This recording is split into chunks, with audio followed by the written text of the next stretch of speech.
moved along. And Stratigraphy to the outside barrier. All in. Ready to run. Stratigraphy is back, and they're off and racing now to jump well over near the outside, and No Drums began fast. Tail of the Sea slow to move down on the inside and went back to the tail, and a clear last two.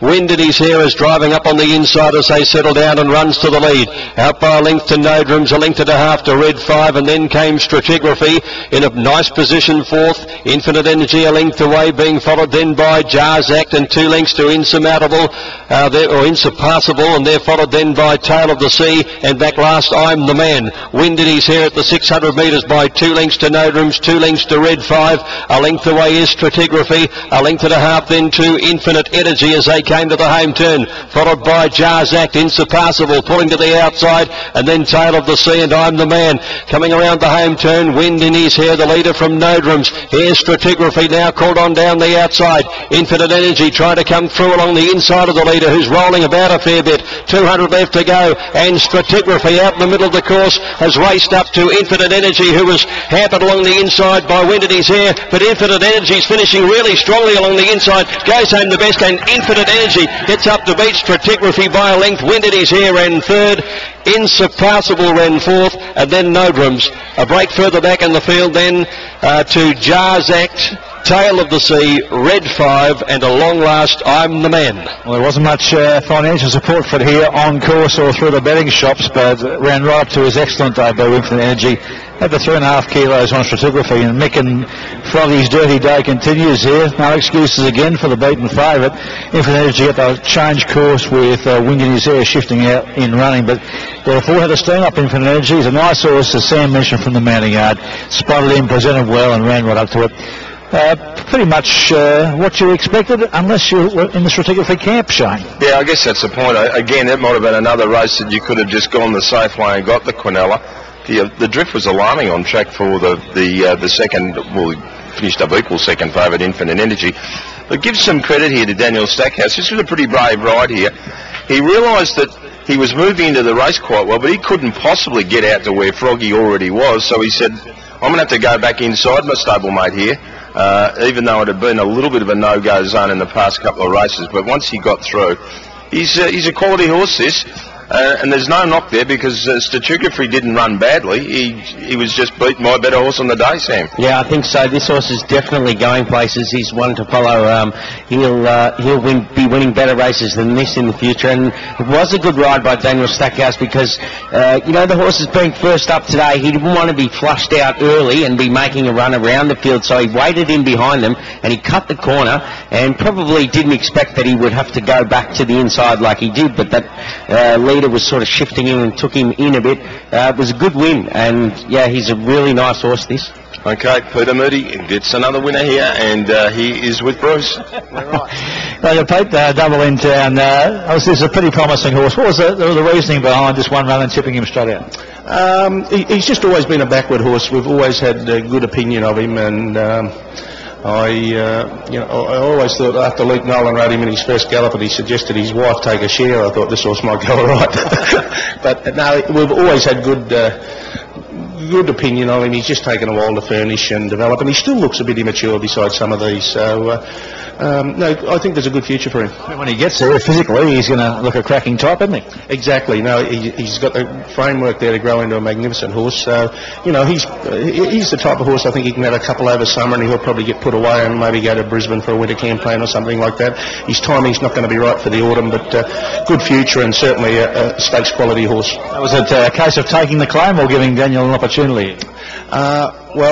Yeah, listen, didn't need the claim, but Daniel and Luke rode my two, and Daniel and Linda rode my two. That Luke's away, so we support those that are loyal to us, and they've done a good job. A good day. I see a couple trundling home there at Stony Creek, won by about 10 or 12 lengths the previously. Yeah, no, we'll take them anywhere. The money's the same, and they don't give you any less.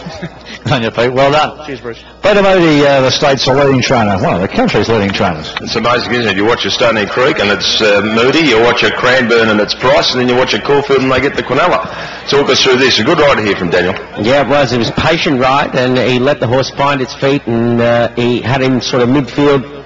travelling sweetly on the back of Stratigraphy. Stratigraphy went and Daniel Stackhouse waited, cut the corner, and then wind in his hair. We see there when he gets under pressure and Windy's got the stick in the left hand, was just rolling in, which is not ideal for the winner, but took him back to the inside. But he's a really nice horse.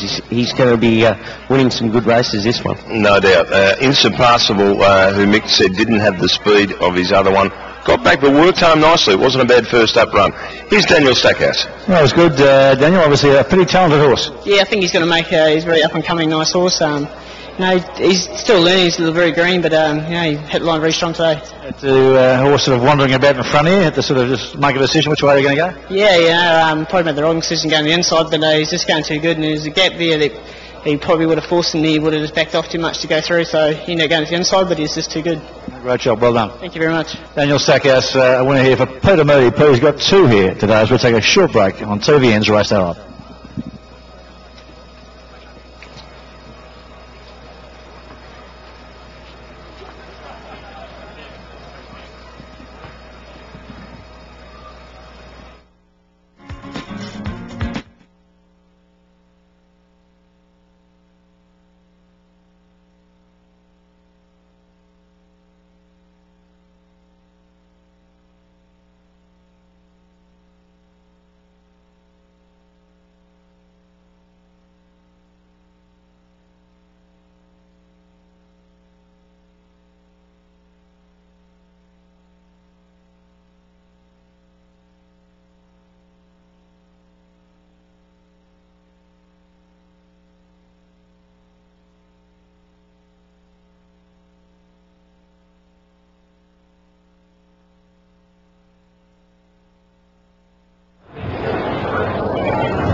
Welcome back to Race Day Live. Welcome back to Rosehill Gardens, race 5 coming up shortly, and it is Miss Marks who is the favourite here for the 5th on the program. Just some news from New Zealand. A few New Zealand visitors here promoting the NZB sales. The Captain Cook Stakes, the Group 1 over there, has gone the way of Mufasa. We know him as King Mufasa. The Turak winner has been the horse that's taken out the Captain Cook Stakes. Miss Marks, though, Richie, is the favourite here. Yeah, it certainly is, and a clear-cut favourite as well. Let's go down the board. Number 1, Dystopia, Orchid Gate, $6.50. Rosie's Award. Make that hang on, Dystopia, $6.50 into 6. Rosie's Award, 15 into 12. Irish Love, $41 to $51. Miss Marks, $2.70 to $2.80. Parawise, $16 all the way out to $19 now. Tom Berry on board. Cheap Thrills, $16 to $17. Trillione, $9.50 to $11. Often Laughing, $16. Gay's Choice, $12 out to $13.